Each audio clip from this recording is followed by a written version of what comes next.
And welcome to Climate Chat. I'm your host, Dan Miller.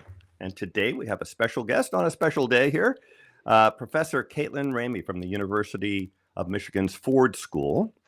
And Kaitlin studies public perceptions of climate change and climate solutions and behaviors and all these kinds of things, and has done a lot of research. We're going to go through various things that she's worked on.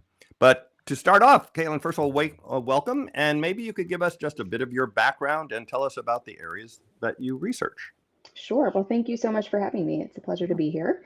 So I am a social psychologist by training. I have a PhD in social psychology.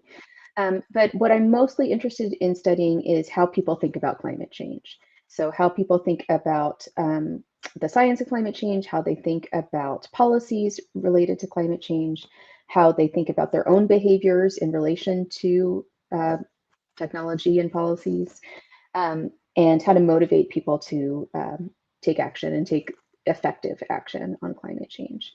I have some related work that's not necessarily climate related, but happy to chat about if we come to that, on people's belief superiority. So people thinking their own opinions are more objectively correct than everybody else's. Turns out that's not great for your social life, among other things. But most of what I study is climate change in particular. And you're not a climate scientist, right? No. But tell us a little bit about your background. What did you do?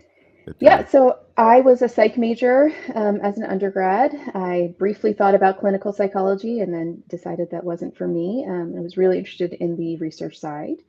A lot of social psychologists, when they apply their work, end up going and doing marketing kind of jobs. And I was really interested in the persuasion and things like that, but wanted to use it for good. So thought that climate change was like a key issue where clearly human behavior was part of the problem, and so psychology could be part of the solution.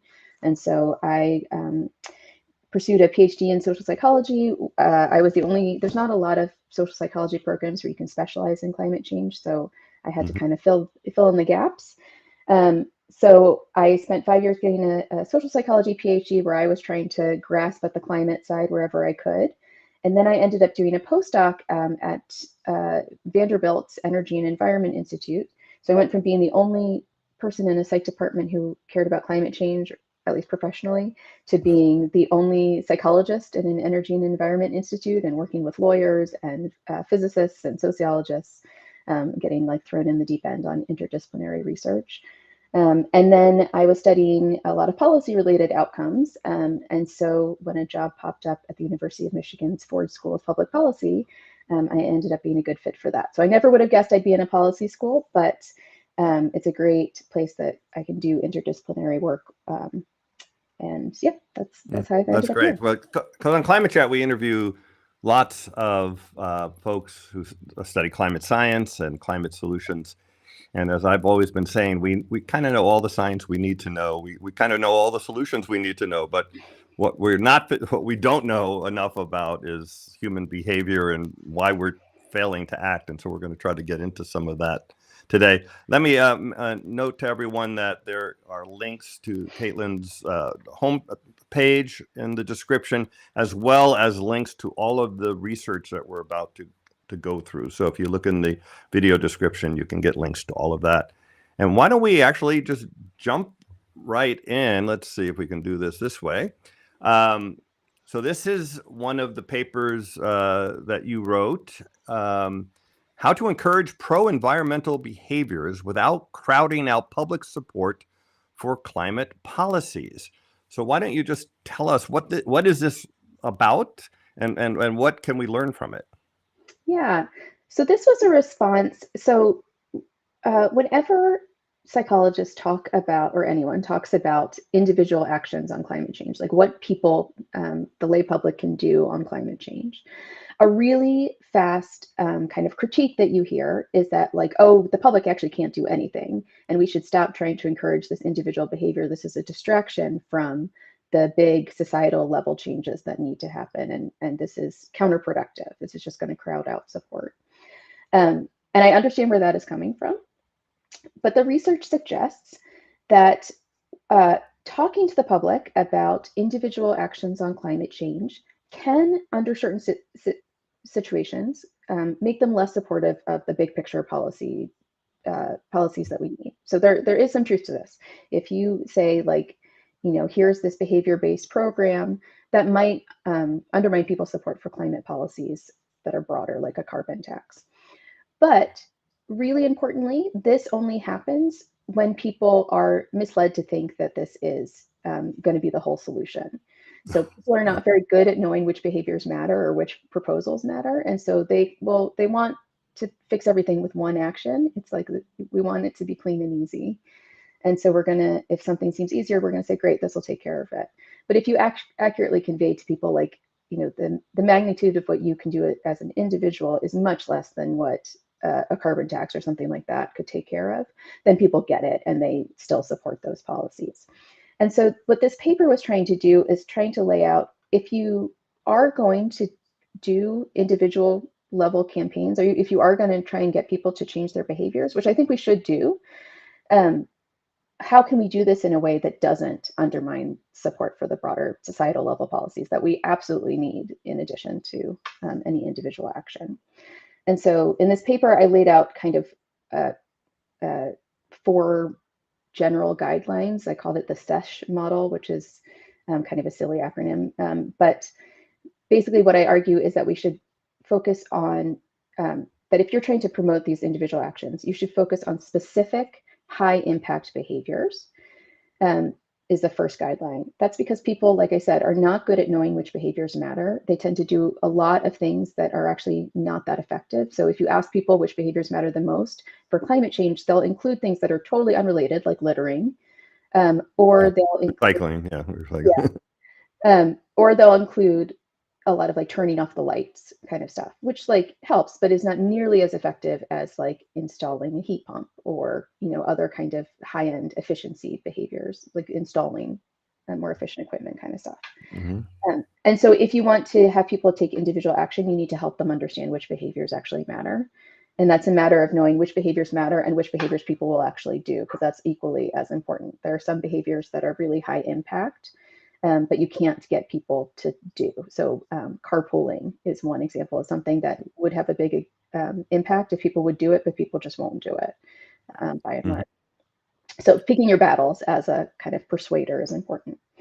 And then the second insight is that you have to communicate the efficiency or the efficacy of these behaviors, so that people don't think that these individual actions are going to be just as effective as the broad level policies.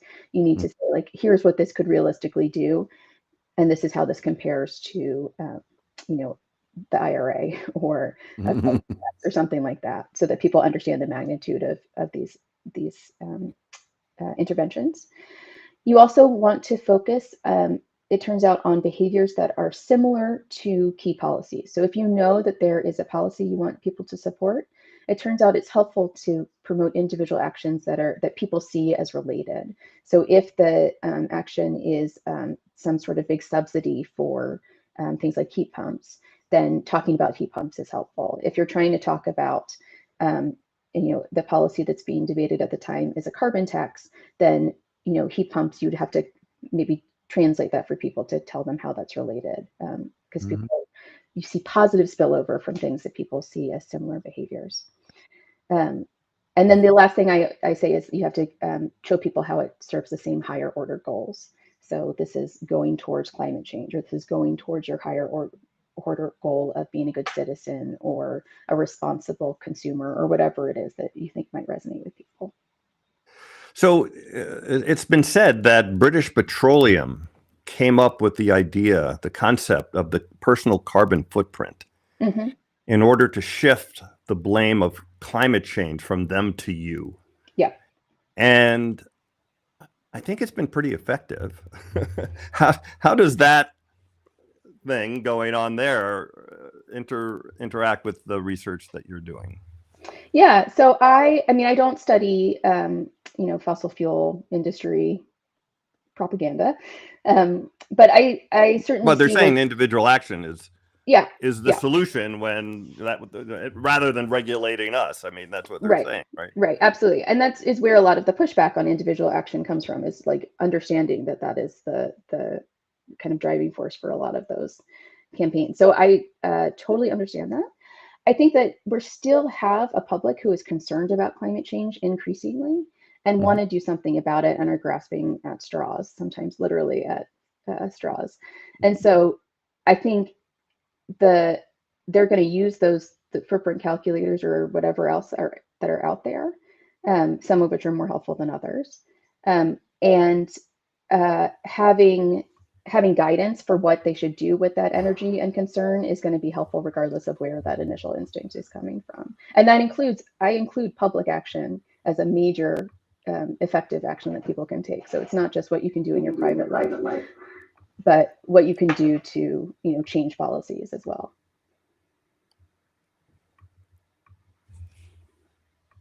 I'm sorry, I'm actually having trouble with my audio here for a second. Okay, I'm trying to get this going here. I might have to switch to my AirPods for a second. So sorry about that. This is a little something I think with research. Okay, say something now. Can I hear you? Yeah, can you hear me now? Okay, now, yeah, that makes it work. Okay, I don't know why. Shouldn't do that, but that's the way it is.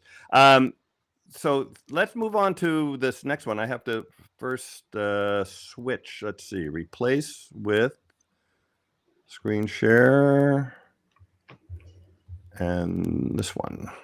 So meta-analysis of pro-environmental behavior spillover. Well, maybe you can just tell us what this even means. Yes, right. It's I'm getting a little bit of audio feedback. Okay, I'm going to try to get back to my 1 second. Okay, it does say that. Testing 1, testing 2. Are you still getting feedback? I am. Nope, that sounded okay on my end. Okay, let's try. Okay, so this paper, the title doesn't exactly roll off the tongue. So meta-analysis is just a statistical tool to say, like, of all the papers that have been done in this topic, if we combine statistically all of their effects, what is the overall answer that we're seeing? It's a way of saying, like, there's a lot of papers being done on this particular topic, and what do they say on net? Because pro-environmental spillover is this question of, if you get people to do one pro-environmental action, what does that mean for their likelihood of doing subsequent actions? So if I successfully get you to recycle, what does that mean for your likelihood of going out the next day and buying a heat pump, or your likelihood of going out and eating a meat-free meal the next day? And so there's a lot of research that's been done in this area. Some of it finds evidence for what's called negative spillover. So getting people to do one pro-environmental action makes them less likely to do the next action, maybe because they feel like they've done their good deed and they're off the hook, and they have this like moral license to be naughty, or because they feel like they've taken the single action and they did it because they felt bad and they don't want to do it more. But there's also evidence for positive spillover. So getting people to engage in that first behavior makes them more likely to engage in subsequent behaviors, maybe because they now think of, like, oh, I did this environmental deed, I feel like I'm an environmentalist more, or something like that. And so we did this meta-analysis to see, like, on net, what are we finding here? And what we found was that these effects are really small on average. So they're really close to zero. We sometimes see some positive spillover effects, sometimes see some negative spillover effects.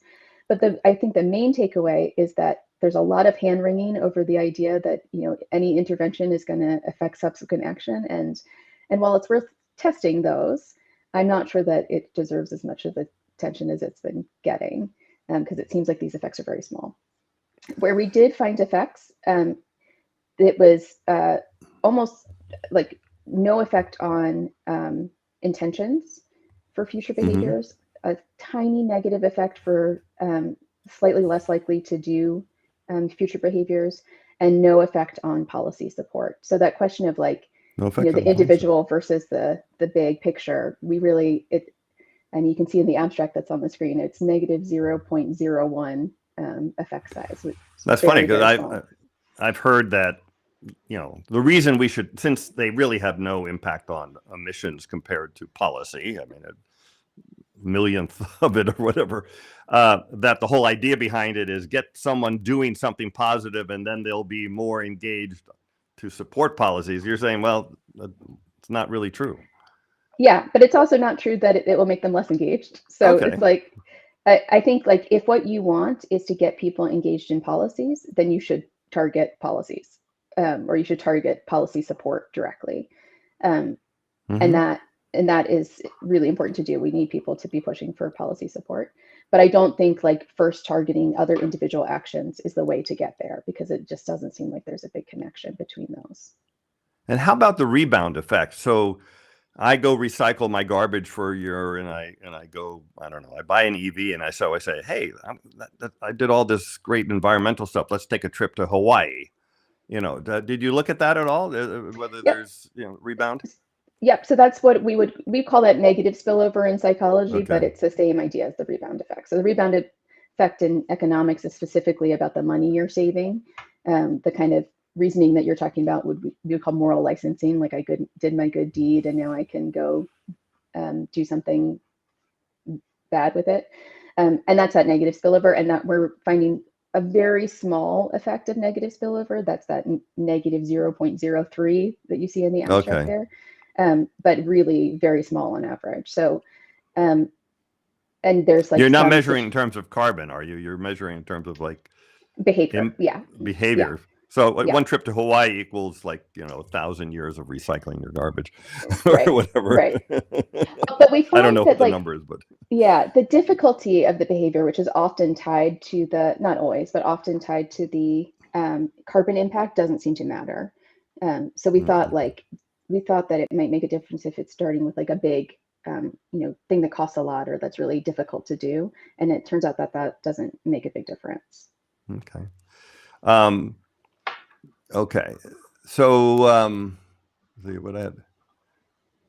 Well, okay, we talked about that. So this next one is really interesting. Give me a second to make the switch.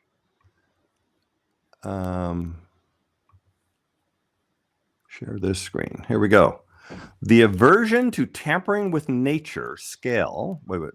The aversion to tampering with nature scale. Individual differences in discomfort and altering the natural world. This is really interesting. Tell us about this study. Yeah. So this is. I feel like I should back up and tell you a little bit of the history that came up to this study first. So I have some work on people's perception of climate technology, so things like carbon removal. And one of the things that it turns out is really important for predicting whether people support or oppose these technologies and a range of other technologies is whether people think that these are natural approaches. So the more natural they think an approach is, the more they tend to like that technology. And that's not just my work, that's a lot of other people have found similar effects. So people in general really prefer natural things, even if the outcome is completely the same, they will prefer a natural seeming medication than one that seems synthetic, or a natural, if it's a disaster that was human caused versus natural, they think it's worse if it was human caused. So this research goes back decades. But what we were interested in was whether there was all the work up to this point was focused on people's perception of the technologies. So it's very like, what is any given technology being perceived as in terms of its naturalness? And what we were curious about was, well, what about the people doing the perceiving?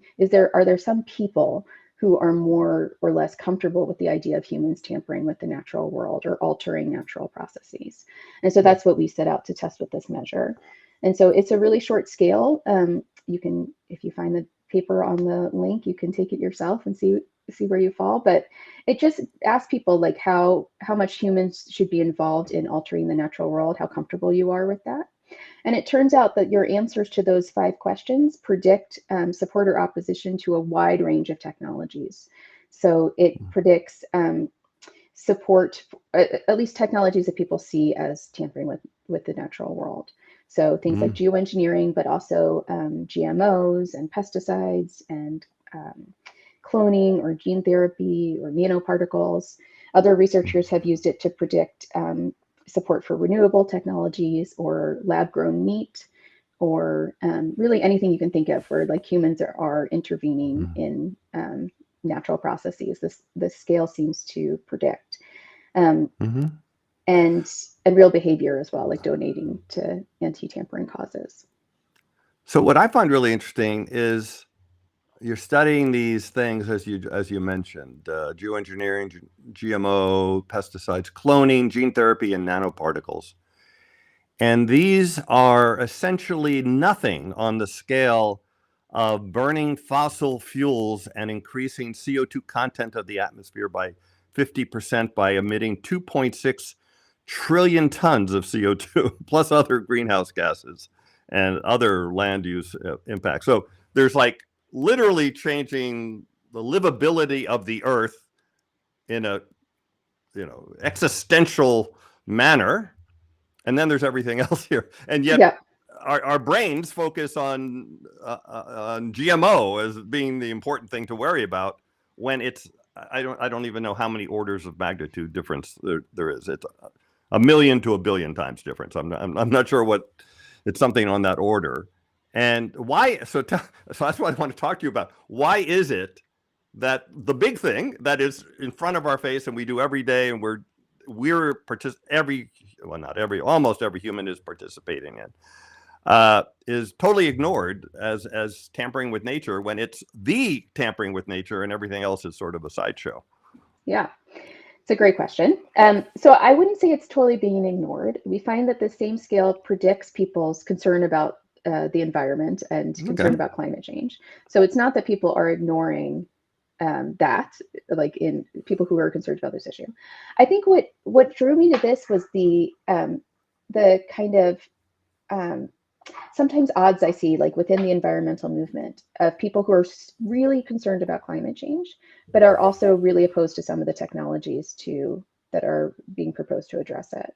And so this kind of conundrum of like what's going on there, I think this might be at the heart of some of that. It's that the same people, if you are concerned about human interference with nature, then you're going to be super concerned about climate change. That's a major interference with nature. But you also might be afraid of other approaches that you see as like more human intervention with the natural world, and maybe being like contribute adding Geoengineering. on, yes, adding on different potential side effects or things like that. And so I think that very kind of thing that is uh, frustrating you with that understanding is exactly what drove me to this, is trying to understand like psychologically what is causing this interplay. And we see this a lot with like not like within environmental movements, often fighting for things that seem more natural on the surface, um, and trying to protect that, whether or not it's the most effective approach. And But, also, but okay, go ahead. the other thing I'll note is that, I mean, other scholars have written about, like with carbon removal, a lot of the quote unquote naturalness of these approaches is really very arbitrary and subjective, and like different framing can make it seem more or less natural. So a lot of it is sometimes about communication rather than something inherent to the technology. It reminds me of the phrase, people care far more about how they die than if they die. You know, there are certain kinds of things they worry about, like they don't want to die in an airplane crash, which the chances of that Right. happening are almost nothing compared to driving your car or smoking a cigarette or something. But I'm still want to go a little bit farther. Why did you not include burning fossil fuels as tampering with nature in your study? Like, why was that not one of the there's a very small list, so why isn't the biggest thing also one of the things that you studied and asked people about?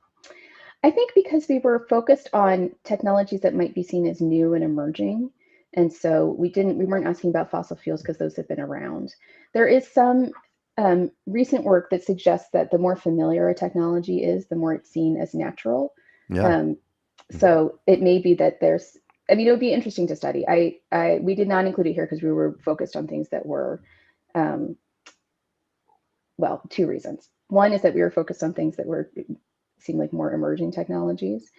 Um, second reason is that we were trying for things that wouldn't be totally swamped by political ideology.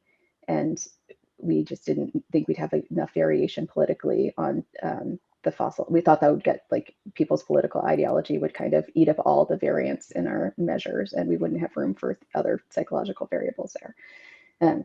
So that's like part of the pragmatic reason. But I do think that it people's aversion to tampering with nature would affect their views on fossil fuels as well. So I totally take that point. Well, I think we're going to get back to that when we talk about geoengineering, because people are really focused on the dangers of geoengineering without focusing on the dangers of not doing geoengineering. Because I think you said something very important. If we've been doing it a long time, then we kind of think of it as natural, and we think that increasing CO2 content in the atmosphere by 50% is like somehow natural, when it's the most unnatural thing there ever was, practically. And yet our brains are adapted to it, and this is very dangerous, actually. So I don't know. But we'll get back to that a little bit more. Let's see. I first have to look up the next one, brief superiority. I have to bring that one up. Belief superiority. Okay, and then we can switch to it. Okay, replace.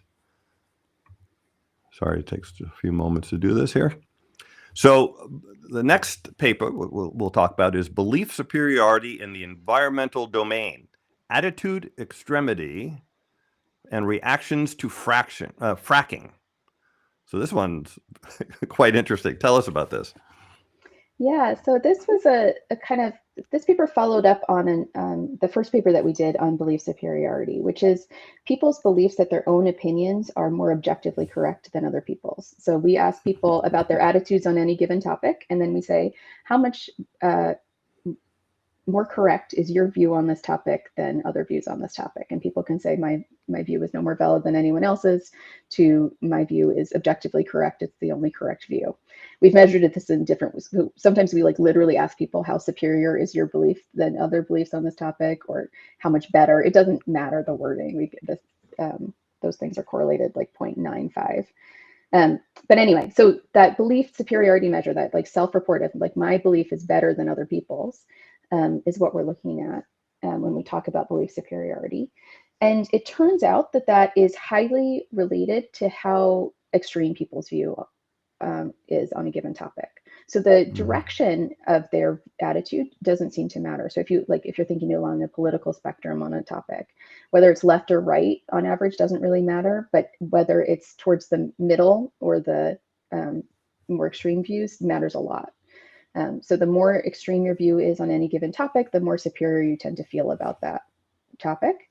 That's true for politics. It's true for environmental attitudes, as I'll talk about for this paper, but it's also true for everything else. So it's true for like which way the toilet paper should be rolled, or whether Coke is better than Pepsi, or things like that. It doesn't seem to be one particular domain. And in fact, we find that there are some people who report feeling superior about their beliefs across domains.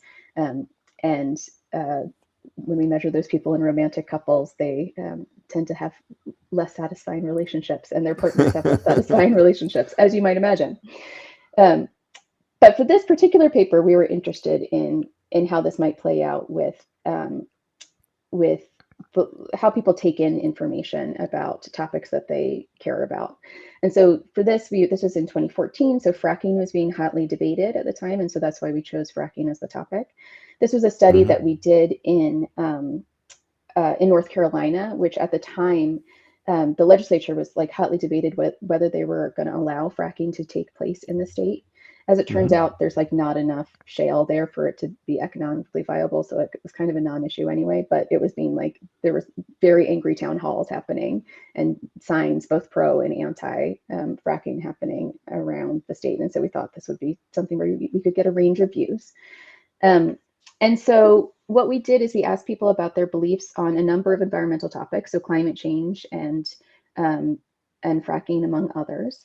And then we did an experiment where we gave people short mock news articles or mock op-ed articles Mhm. for them to read. And these articles there's two versions of it that were almost exactly the same. We just changed a few keywords or phrases to make them either pro or anti-fracking. Everything else, the author name, everything was the same. And we had them read these articles and then respond to like what they thought about the article, the author, and about their own beliefs. And what we found is that for people who were low in belief superiority, so they might have had opinions, but they didn't think that their opinion was any more valid than others, they tended to get a little bit more uncertain about their beliefs on climate change or on fracking after reading the article. Like I think reading the article made them realize like maybe this issue is more complex. I don't know that much about it. And so they felt a little bit less certain. But for people who started out feeling that their view was really superior in either direction, they became even more certain about their belief after having read the article. And importantly, it didn't matter if that article agreed with them or disagreed with them. So no matter what they got, they came out thinking that they were superior. So they were finding either something in the article that agreed with them, that they were like, yes, this is true, or something that the article disagreed with them, and they thought, clearly this person who wrote this is an idiot. And they felt more certain afterwards. And we also looked at what they thought of the author of the article, and it turns out that they rated that person as more warm and more competent if they agreed with their position than if they disagreed. For people who are Of high in course. superiority. Yeah. Now, did you actually check to see whether there really were expertise? I mean, I could imagine people that go to a town hall who might be environmentalists, maybe really truly studied up on something, or a geological engineer who does fracking. I don't know. You know, Yeah. they could have the spectrum there. Did that play into this at all, or is it just averaged out and assumed everyone just sort of has a moderate understanding?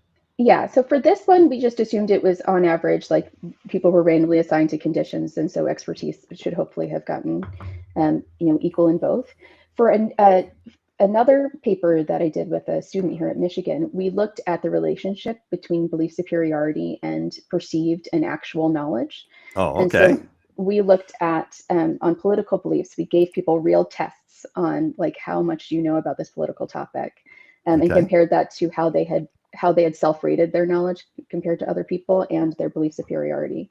And what we found is that belief superiority is highly related to how much people think they know on a given topic, but is totally unrelated to how much they actually know.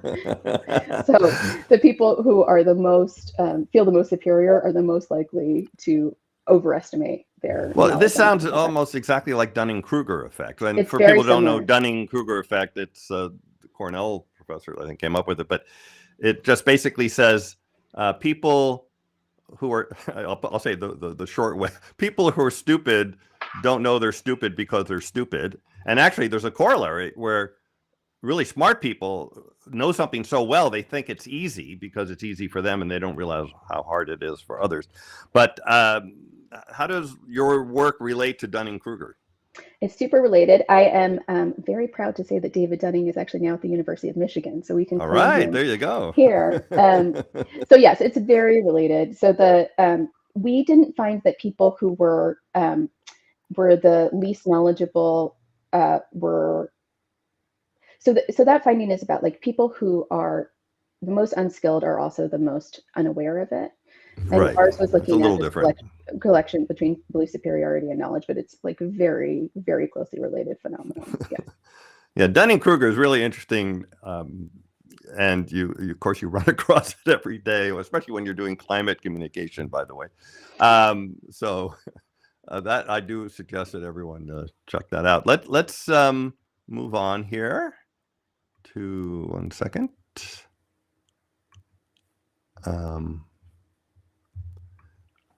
Okay, your next, you've done a lot of research, by the way, a lot of papers to go over here.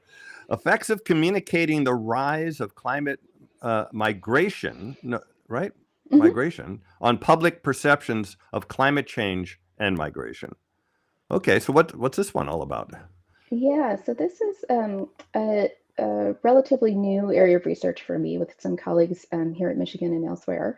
And what we were curious about was there's this increased coverage of the idea, like news coverage of the idea that people are going to have to move because of climate change, that a lot of people are living in places that are not going to be viable places to live forever, and especially due to climate change. And so we were curious, we were seeing these, like, the New York Times Magazine and others doing major exposés about this.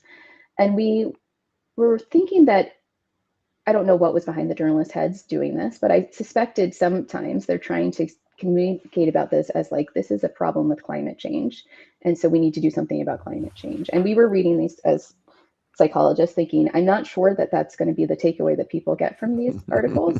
We worried that what would happen Build a wall. Exactly. And so we decided to test this empirically. And so we've done a number of these kind of studies now, looking at if we talk to, and this is with US samples. So if we talk to Americans about the idea that people will have to move due to climate change, what does that do to their beliefs about climate change, their support for climate policies, and also their views on migration, either immigration, like people moving here from other countries, or domestic migration, people moving within the US because of climate change. And what we found is, unfortunately, what we had kind of suspected, which is that talking about climate migration, either reading news articles or hearing a podcast clip or whatever, seems to do nothing to change people's views on climate change or support for climate policies, like mitigation policies. Where it does seem to move the dial is to make people more concerned about immigrants or domestic migrants moving, to think that it's more risky to have migration, and to be wary of migrants moving to their area. It seems to be, as you might expect, there's huge political party differences that drive a lot of these effects. So the policy support doesn't move a lot because people are kind of tied to political party affiliation, but the kind of risk perception measures move a bit. We also see that, as you might expect, that people are less threatened by domestic migration than they are like cross-border migration, but they still don't love the idea of Americans moving to their towns either. So in this study, we particularly looked at, in some of these studies, we've done like nationally representative samples of like all of the US. In others, we've done studies that just looked at people in the Midwest to see if people in like kind of Midwest Great Lakes regions would react, how they would react, because there's a lot of discussion about how the Great Lakes area that's is where that's where everyone's going to go. Exactly. And, sitting here in Ann Arbor, maybe that'll be good for my property value. But so we were curious, like, how they would take this news, and they also didn't love the idea of Americans moving to be closer to them. Did you try, though? I mean, there's another way of talking about the same subject, and that is to discuss how you are going to have to move, how you are going to lose your home, how you are maybe, like, I have already lost my house insurance where I live in California, and had to switch to the government insurance. And that's only going to last about a certain amount of time, by the way. Same thing's happening in Florida. So people in Florida, whether they're aware of it or not, they're moving out of Florida. They think their costs are going up, maybe in general, but it's really because of climate. So did you try framing it personally as they're the ones going to move, rather opposed to people moving near them? Not yet, not in these studies, but stay tuned. So that one would be obviously far more maybe effective in terms of getting people concerned, right? Yes, I think it's a different question about like, is the issue like thinking about receiving communities that are likely going to have to take in people, or are you talking about like people who might have to move themselves? And like, some people are going to fit in both of those categories. So we were focused on like how the receiving communities might react, and I think that's important to know because they may not get a welcome reception. And those communities have to adapt. Like Ann Arbor is actually doing a lot on adaptation with the expectation that there's going to be people moving here in the future because of it. So so I think I take your point. We are talking about some work to look at whether, in particular, insurance information might alter people's views of particular places to live or climate change itself. Well, I mean, I think this brings up maybe a bigger issue, and that is that people view climate change as something that happens far away, like polar bears are affected by climate change. and people in Africa are affected by climate change, but I'm not affected by climate. Everyone noticed the weather is different and things like that. But Yeah. there was this kind of a meme thing going around that says, you see now on the news, like on Twitter, for example, like almost every day, cars floating down or some town getting flooded. And someone said, it's you watch other people filming this until you're the one filming it. Yeah. And that idea that it's coming to get you, and it is, by the way. I mean, there's no question that you just wait another 10 years and climate's going to be impacting essentially everyone to some degree, and then 20 years like to a large degree. So how do we reframe climate as something far away and distant and something that happens to others, and into something that, if not personally you, then your children will be personally impacted in a negative way? That you would think, and by the way, I'd like you to do the study because I'm not sure this is true. You would think that would get people more motivated, but then again, maybe not. Yes. Well, I don't have to do that study because somebody else already has. So I'm happy to talk about that. So this issue of there's a paper that I assigned to my students called Spatial Optimism and Temporal Pessimism. So people think that climate change is going to happen, happens to other people far away. So they're spatially optimistic, but it's going to get worse in the future, temporally pessimistic. So like, how can we bring it closer and make it feel like something that's concrete affecting you now? One of the ways to do that is exactly what you said, talking about legacy concerns, talking about future generations. I forgot that I did a study on this, but other people have done it. Like I said, there's a lot of papers. Basically, what we find is that when we talk about climate change as like something that will affect future generations, and that and draw some connection between people and those future generations, then it makes people more concerned about climate change and more willing to do something about it. So in one experiment that I did, we gave people information framed as like, there's a lot of data about everybody being collected all the time. And so in one condition, we told them, future generations will be able to learn what you did. And so your data, your action on climate change will be, searchable. Versus a condition where we made it seem like there's a lot of data out there. Nobody will ever be able to wade through it all. You're a needle in the haystack. You're more private. and it changed people's action on climate change. So if people thought like, like I am going to be judged by my actions in the future, then they were more supportive on taking action. Other research has actually, I think, is even more interesting than my own. There's some research that a team did with some climate advocates going to congressional offices and meeting with aides and using different kind of framings. And what they found was that legacy focused framing was like the most effective for getting congressional aides to be enthusiastic about this issue. Partly because you can imagine that politicians' actions are like, to the extent that any of us are anonymous, politicians are not. And so their actions actually very much will be known to future generations. Right. But it's also a little bit back to the BP thing, where if you think that you're driving the car is what caused the storm of the century or something, that's one thing. But it's really it's our failure to demand action of policy to change the course of things. And no one, I mean, we're going to get to that later. I have some questions on that as well, like to the big picture things of why we're not really demanding action. But okay, wow, there's so much, again, absolutely so much to talk about here. So let's now we're going to get into some climate solutions. Hold on, I've got to replace. And so this one, now we're getting into climate solutions, public perceptions of geoengineering. I assume, by the way, you mean solar geoengineering, or does this also include carbon removal as part of geoengineering? So in this review, I was talking about both solar geoengineering, carbon removal, and I've done work on perceptions of both of those. And actually, the next one we'll talk about is the current paper. So yes. So tell us about what you learned about public perceptions of geoengineering. Yeah, so this paper was a review paper, just trying to sum up like what is the research, the kind of state of the research thus far that has been done on what the public thinks about geoengineering. And the first answer is that the public does not think about geoengineering 80% of people have never heard of it. Right.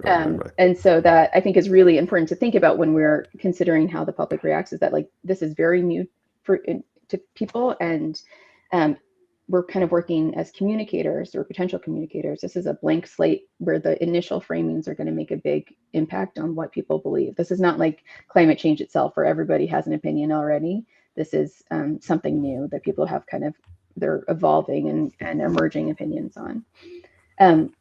The research suggests that people are more wary of solar geoengineering than carbon removal. And there's variation within those categories as well. They tend to be, like I was talking about before with the naturalness idea, people are much more supportive of approaches that they see as natural than those they see as unnatural. So this comes up less with solar geoengineering, but with carbon removal, there's nature-based solutions, right? Nature-based solutions. They like better than direct air capture kind of approaches. I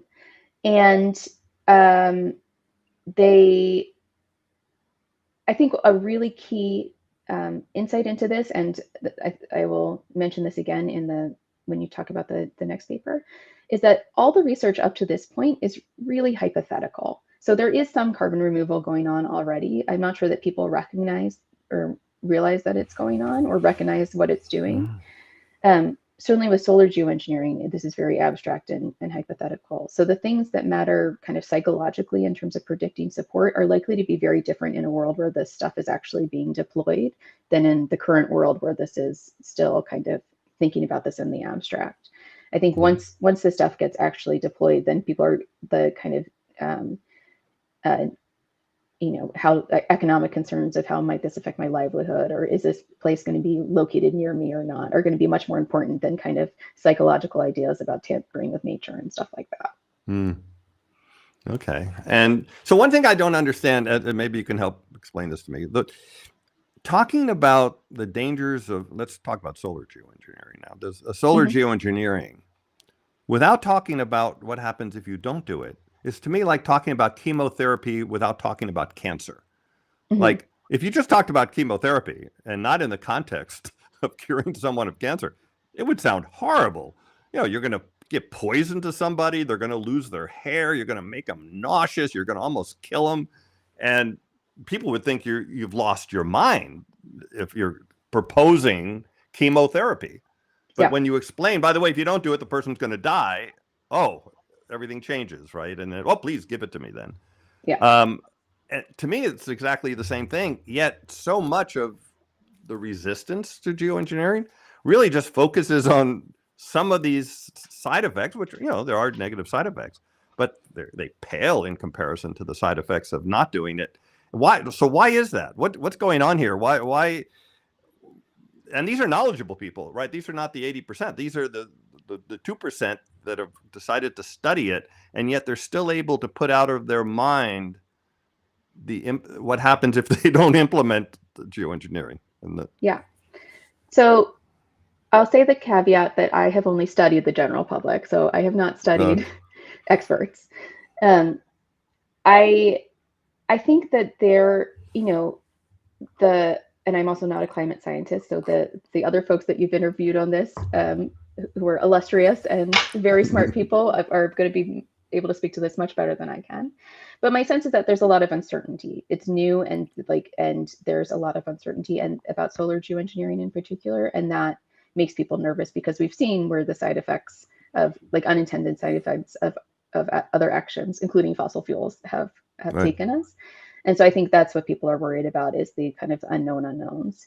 I think for the lay public, there's that disconnect between maybe not feeling like climate change is real and then adding this new scary thing makes for a combination that makes people really concerned. With solar geoengineering, there's this whole other, this is changing minute to minute. It used to be 10 years ago that the concern about solar geoengineering that was brought up, or carbon removal, it was about moral hazards. That if you talked about technologies, it would undermine support for emission reductions, because people would think this was a technology silver bullet, and that this would be particularly true among political conservatives who tend to not be supportive of these policies in the first place. And there's some work that, including my own, that suggests that that can happen under certain conditions. Now what we're seeing is this, like in the US, all of these states banning solar geoengineering because based on kind of conspiracy theories about chemtrails. That Chemtrails, is, exactly. and that is like, so it's flipping the politics of this. And so I don't know where this is going to go. I've given up trying to predict this, but I think that is going to really change the story on like both general public opinion, but also how experts react to it as well. Well, I can tell you my prediction is I guarantee we're going to do it, and it'll be opposition until the moment that we do it, because eventually we're going to hit, things are going to get so bad from climate change. And then people are going to realize at that moment that you can do all of the emissions reduction you want, all the carbon removal you want. You won't even notice you did it for decades, and it will be slightly better then. But it won't help you now, right? Everything that's happening and the collapse and famines and things, and you'll realize the only tool you have in your toolbox that acts immediately is solar geoengineering. There isn't anything else that acts within literally months of you doing it. There's other questions, like of course we're doing solar geoengineering on a massive scale today. We're releasing sulfur dioxide, around 70 million tons, down from about 100 million tons every single year. And we're releasing it from coal plants and ships and all that kind of stuff. And we're cooling the earth by like 1/2 to 1 degree. So not a small amount. Another way of putting it, if we didn't do this, and it's purposeful, it's not for the purpose of cooling the earth, but we are purposely putting sulfur dioxide in the atmosphere, we would already be over 2 degrees of warming today without this. And yet that solar geoengineering is not considered solar geoengineering because we didn't do it with the intent of cooling the earth, even though now that we're reducing ship emissions, as we've covered a lot on this program, that caused the spike in temperatures. So we're feeling the effects of reducing that solar geoengineering. Any thoughts on this? It gets back to the same thing where you do one thing over here and we don't even think about it, and yet we talk about maybe doing something over here, and then everyone gets all excited. And this is something that there's something psychologically going on here where we're able to ignore what we're doing now and just worry about small changes in the future. Yeah, I mean, this reminds me a lot of a psychological idea called the spotlight effect, that like what we're focused on any given moment is going to affect our decisions. So like it's the same thing that pops up. Like if I ask you how satisfied you are with your life, if you see bumps in life satisfaction, like when people are about to get married or about to have a baby, because that's what they're thinking about. But if you ask them like 5 years later how their life satisfaction is, it seems like it's gone down. And it's not that they're unhappy in their marriage or they didn't want the baby. It's just that like those are old news at that point, and it's not the spotlight of what they're focused on. And so I think it's very similar here. Like if you're focusing on this thing and it seems new and scary, then yes, they're going to react like, I don't like this new scary thing. But if you're asking them about things that have already been around, they're just like not top of mind because they have been around. And so they're kind of baked into what seems normal. And so I think that's part of at least driving these effects. By the way, we're taking longer than I thought because we have so much we're covering here. Let's go to the last of the articles here. And this is a new paper, just came out or is coming out right now. It says accepted manuscript. Models and scenarios for solar radiation modification need to include human perceptions of risk. So what's this all about? And you also did this with Danielle Visioni, who was a guest on our program, and then there's some other folks as well. Yeah. So what we were trying to do here is argue that there's increasing consideration of solar geoengineering and trying. Daniele's work and others have like tried to integrate. What would happen if you add solar geoengineering into existing climate models, and what would that do for the climate? What we're arguing is that those models also need to think about the people, that there are, turns out, people that live on this planet, and they are going to affect whether and how solar geoengineering might happen. And so when you start throwing people into these models, things get really complicated. And it can make it go in ways that don't seem rational from a climate perspective. So, people can decide whether or not to allow research. You might have bills, for example, banning at the state level or federal level solar geoengineering research to be done. And that would affect, how long it takes for solar geoengineering to be put online, or if it is at all. You might have, one of the things about solar geoengineering is that, like, once it is deployed, people don't know how to tell the difference between an effect that's caused by solar geoengineering and an effect that's caused by climate change itself. So if there's a drought, is that because of climate change, or is that because, or the underlying greenhouse gas emissions, or is that because of the solar geoengineering? And so if it's this new scary thing that's being implemented, it's very probable that if there was a drought that popped up, people might say, oh, it's that new scary thing, rather than the underlying, climate change that's been happening. And so the attributions that people make might affect, whether people want to keep doing solar geoengineering if it were to be started, or even if it were to be tested out in small batches, whether they would see effects and then want to take it back because of that. And that's going to, be affected by media perceptions of these things, and this like interplay between how humans perceive these risks and the climate system is complicated and needs people. Basically, the argument was just that we need to include the people in the models, because it is going to affect how these things happen and add a whole new range of uncertainties about what this could look like. So I did a whole program on the trolley problem, which Okay. is, people would much rather allow 1,000 people to die than to be sort of directly associated with allowing 10 people to die. It was throwing the switch on a trolley that would save 1,000 people, but it sent it down a track that kills 10 people. But since you threw the switch, you would be responsible for the 10 people. It sounds like this is very much like that. I mean, obviously you could frame, you could only focus on the impacts of and you are in the discussion here, on maybe this drought, yet there's 1,000 other things happening on Earth due to high temperatures that aren't being talked about at the same moment, even though that's what you're trying to actually address. So did you look at the trolley problem? It kind of sounds like it's embedded in the research that you did, that people feel far more responsible for a particular action as opposed to allowing the current situation to have incredible damage. Yeah, so we didn't look at trolley problem in particular, but I think it's certainly related. Like this, like are people focused on the action that's being taken by humans, or the inaction, or I guess they're both actions. It's the actions of spewing carbon versus the actions of geoengineering. We didn't look at that, but it's certainly related to these ideas of like what people are willing to do. As a just total aside anecdote, my favorite version of the trolley problem is a psych professor who asked its 2-year-old to do the trolley problem and explained it, and the 2-year-old just like rammed all the trains purposely and gleefully. Yeah. So maybe we need a 2-year-old.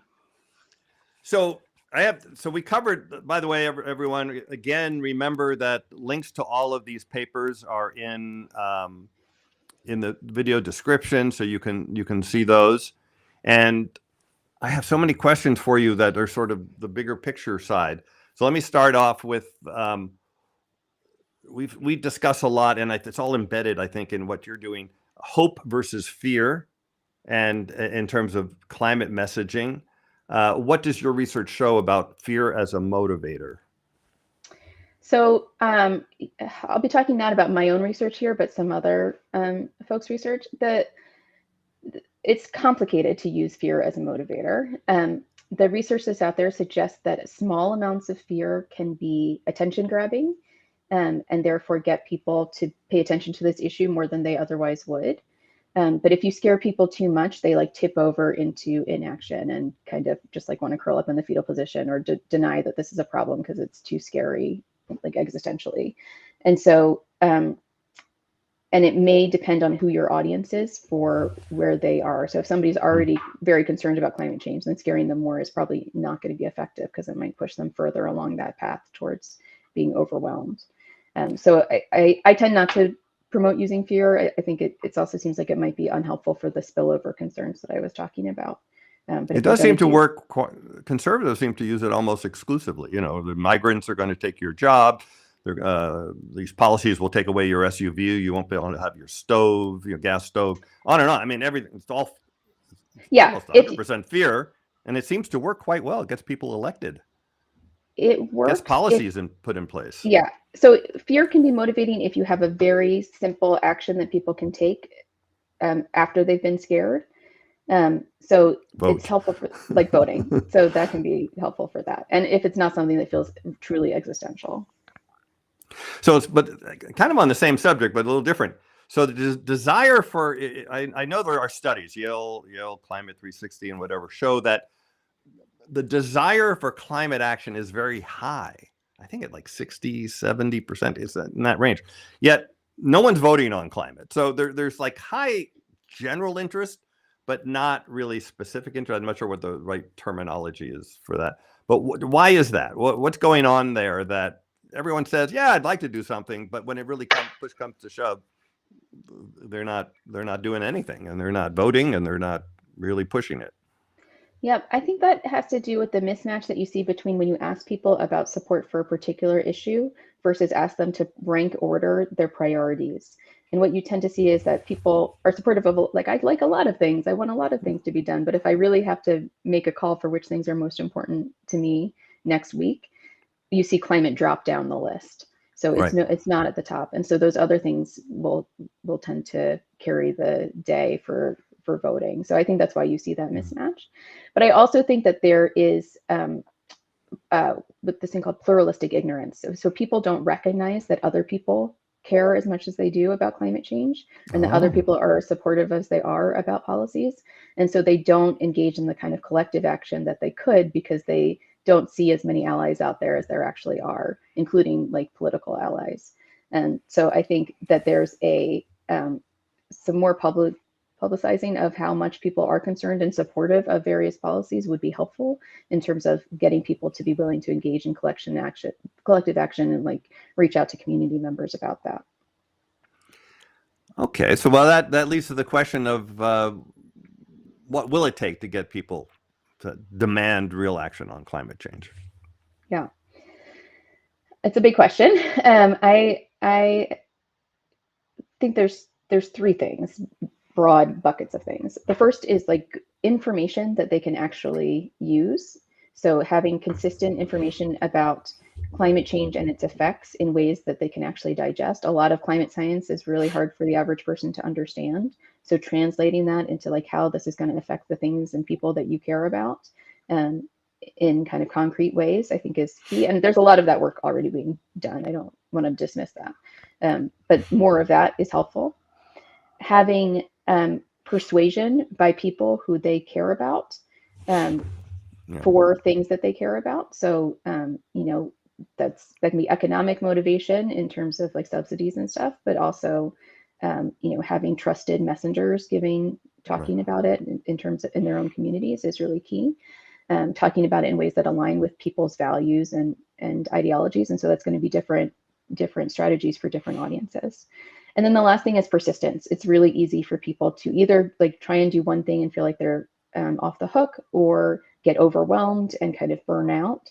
And so having ways to tie in, like to help people get this on the long haul, is going to be really key. So like how can we, like my paper on how we can turn individual action into support for policies, and things like that, I think is really important. How can we turn these into like life-changing, ongoing behavior and collective action changes is key. So kind of related to that is that we just did a program on how we're at 1.5 degrees Celsius right now, and we'll be hitting 2 degrees in the 2030s. And what people don't realize, we'll be hitting 3 degrees around 2050, not 2100, which is how it's normally discussed. That's just based on the recent acceleration that we've seen, and the 15-year trends and things like that. Is there a way to frame that so that the public actually starts to pay attention to what's really happening in a very short term? This is pretty amazing how short term that is. And again, 3 degrees, I think, to 80% of the population won't mean anything whatsoever, even though it's like collapse of civilization kind of numbers. Yeah. So any suggestions on that? I mean, it's kind of like the last question, I guess, in a way. But Yeah, I think people don't know what 3 degrees is. I mean, Americans don't understand. It's not in see, Fahrenheit, um, certainly, so it doesn't help things. But I think translating that into like what this means in terms of like what this will look like in your community. oh, So the visuals, this is what the streets are going to look like in your community with X amount of sea level rise, or this is what the number of wildfire days you can expect smoke in your area with this. I think that's the kind of translation that we need to make it powerful to people. okay. And you mentioned, well, I guess you mentioned this one. Who should be informing us? You said trusted members of the community. Um, so just before I get to my very last question, why do you think the media has failed to inform us adequately on climate change? I mean, I think there's a From a lot psychological point of view. I mean, I think it's a psychological psychologically. question. No, Yeah. I think it is a psychological question, Yeah. right? I mean, I think there's lots of non-psychological answers as well about the, Who norms owns? about, yeah, who owns what, and norms about both sidesism and balanced coverage.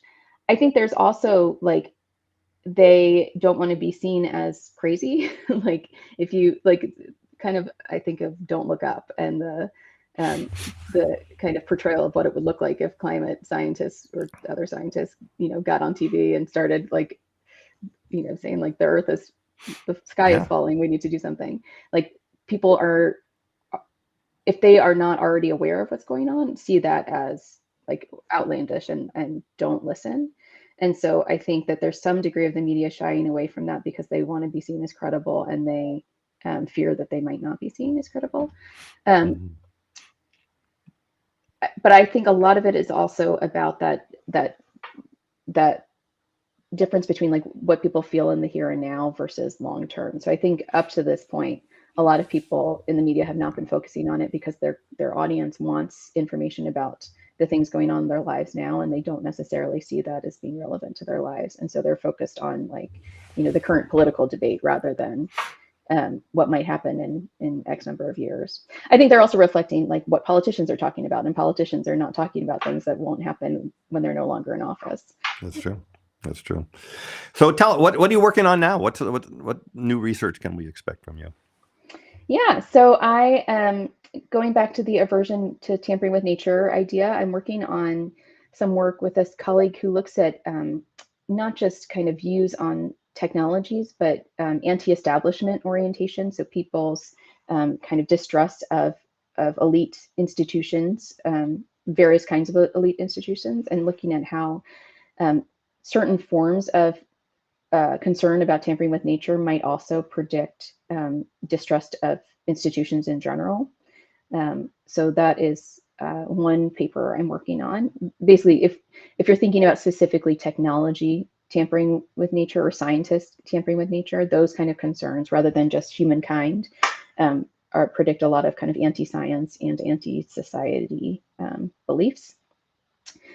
Um, and I have another new grant looking at how people communicate about solar geoengineering. So which analogies are used to describe solar geoengineering and how they are helpful or not helpful in getting the public to understand the nature of what solar geoengineering is and kind of other implications. So we're hoping to study both what scientists think of these various analogies in terms of their accuracy and what they convey, but also look at how using these analogies affects beliefs among the public and among policymakers.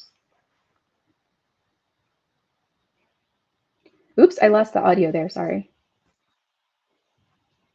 Sorry, that was me on mute. Sorry. That was Okay. my fault. My fault. Okay. I said like maybe I can help you with that since I've done every analogy there is Yes, with solar geoengineering. So we'll talk later I, about that. yes, please. We are in the process of collecting analogies now, so I'll take them. So I want to invite Stacy, our co-mod here, and she has her own question as well as questions from the YouTube chat, which I just looking at see there's quite a few of those. So Yeah. welcome, Stacy. Hey, excuse me. Thank you. Thanks for being here, Kaitlin. I'm a former marketing researcher. I used my powers for not probably good. And so I left it. And but I'm so curious because apparently I am an extremist and I have belief superiority when it comes to climate. But somebody in the chat actually mentioned it's not belief, the thermometer that's not a belief, Yeah. like when you're reading things. So how would you classify people like Dan and Eli, myself, and most of the people who are watching this right now?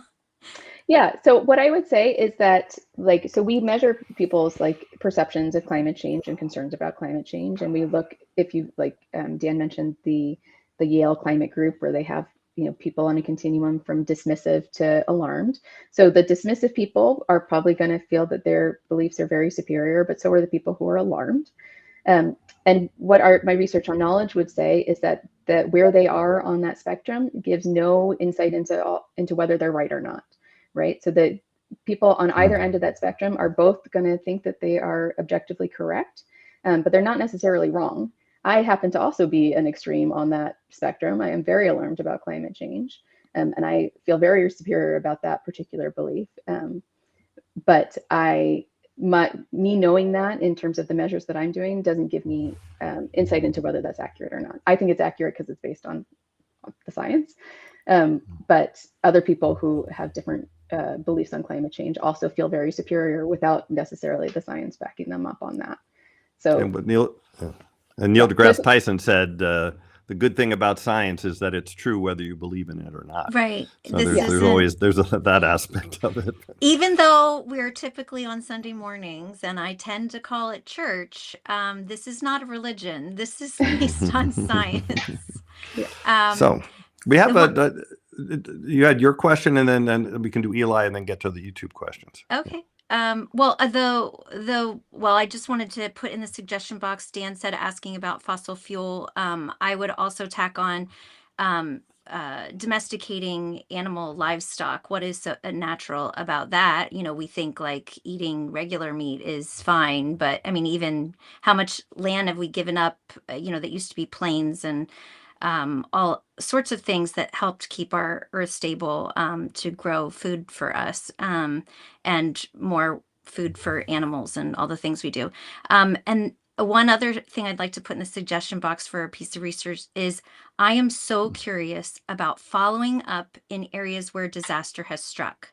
So, it's hard to go for the pre-analysis with, the next place that's going to hit. But when it's hit, what do they feel? Follow up, 6 months, a year, whatever, and track them over time and see how they change in terms of feeling about climate. Although, Stacy, I have to tell you, we had George Marshall on the program a couple of times, and he went into Hurricane Sandy territory afterwards. He found that people were less inclined to talk about climate change after being hit by climate change than before. And that's a whole other discussion, but you can check out our discussion with George Marshall if you want to hear more about that. We had a lot of good questions, but I want to ask Nadia's, Okay, if too much fear is going to demobilize people, does that mean people will just freeze en masse like deer in headlights in the face of global climate catastrophe? I think it's possible. I think it may not look like deer freezing in headlights, but it may look like people ignoring the problem and focusing on things that seem less scary to focus on. So I think it's possible.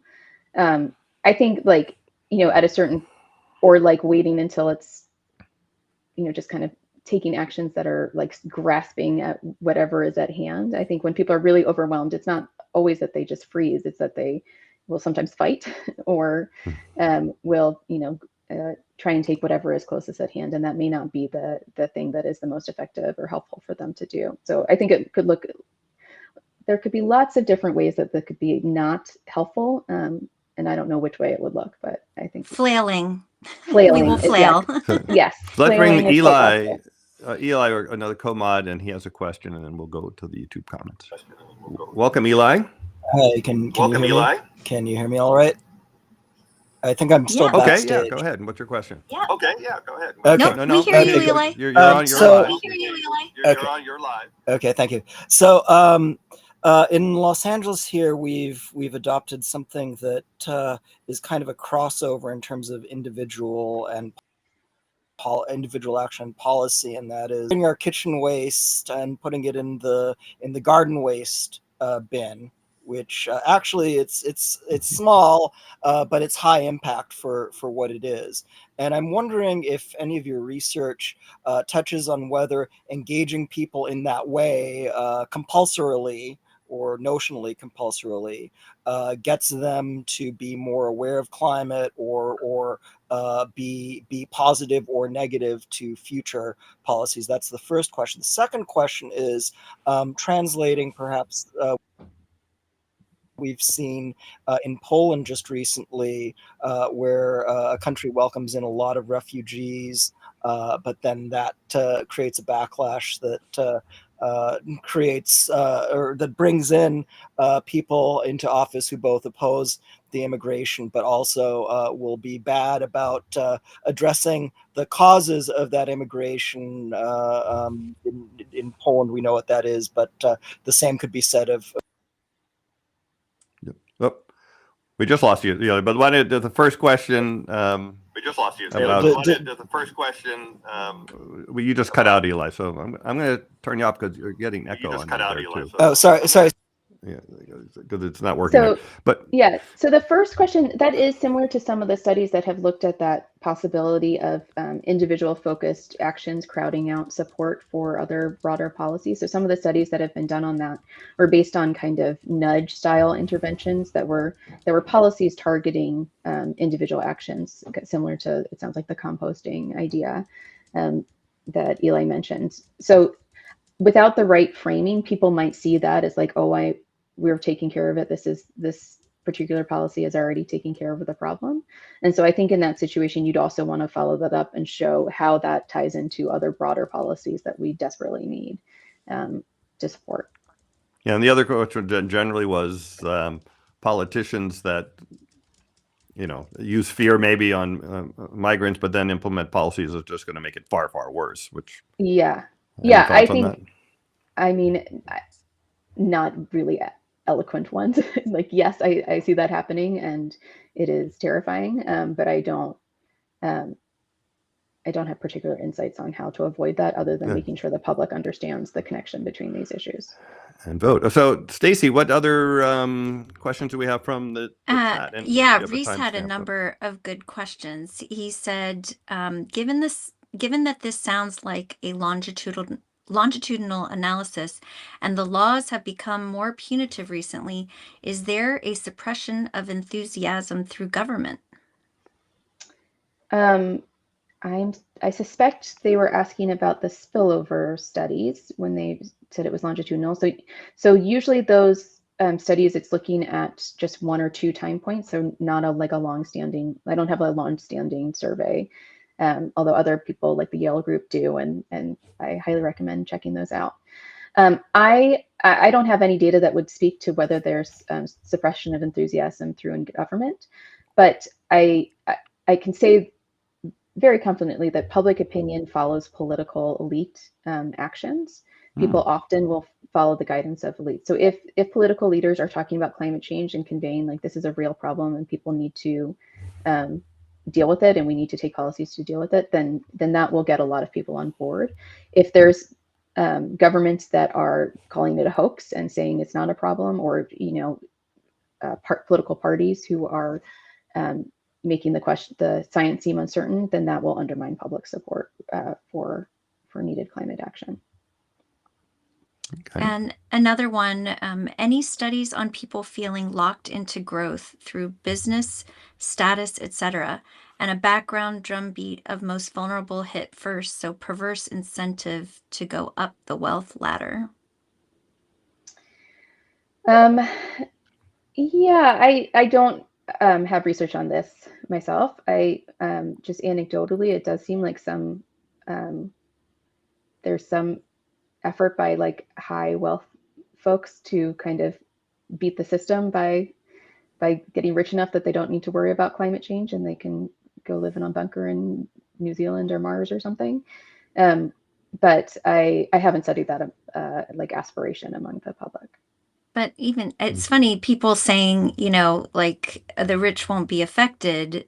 The rich may survive, but they're going to be affected if they have to pick up and move to New Zealand and all the things that made life worth living, the hum of the city or the lull of the countryside you knew, like that's gone. Yeah. The one thing that I was interested in is the incumbent status. So you were talking about people's thoughts on new technology. Here in California, we have CEQA, the California Environmental Quality Act, and that has worked to stop housing being built in urban areas where we need it, so that we don't sprawl. It keeps roads open to cars instead of closing them for pedestrians and cyclists because they define the environment as what has always been. Same thing with the incumbency of automotive versus traditional personally owned vehicles versus robo-taxis or shared cars or bikes and e-bike subsidies. I just wonder why are we so set on, well, this is normal, this is the way it's always been, and we can't look and try and give the new things, which might be more beneficial, some support. Yeah, I think there's a phenomenon called the status quo bias, that we are very tied into the status quo and biased towards preserving it. And anything that goes against the status quo feels scary and uncertain, and the possibility of bad outcomes looms larger than the possibility of good outcomes. And even though we can recognize that there's good and bad in the current system, we seem to only think about the bad in alternates. And so I think once people see it and experience it and realize like, hey, this is actually much better and I enjoy it, then that is the new status quo. But the getting over that hurdle of status quo bias takes a fair amount of imagination on people's part and thinking through the possibilities. To you. So, Kaitlin, I want to thank you. This has been a totally fascinating discussion. Again, we cover climate science and solutions mostly on Climate Chat, but we also recognize that what you were talking to us about today is really kind of the most important thing in terms of taking our science and knowledge and solutions into action, which has been, it's all psychology and communication and all of those issues. So the work you're doing is so important, and thank you for sharing a lot of it with us today. And we look forward to seeing what you're up to in the future. And thanks to you for joining us on Climate Change. Sorry for going a little bit over the time we talked about, but I think everyone it was really a great enjoyed the discussion. conversation. Yes. Thank you. Thank you so much for inviting me. It was a pleasure. And so let me remind everyone to please do your part. Something easy you can do. Here's a little action thing you can try out, is to like and subscribe and share this channel with others, so that we can spread the word on climate change and knowledge about climate change, so everyone can actually be a little smarter and feel a little more superior in their knowledge. So please do that, and we will see you next time, everyone, on our normal Sunday at 10 a.m. Pacific time slot coming up next. So thanks, and Kaitlin, thank you again. Take care. Thank you. Bye-bye.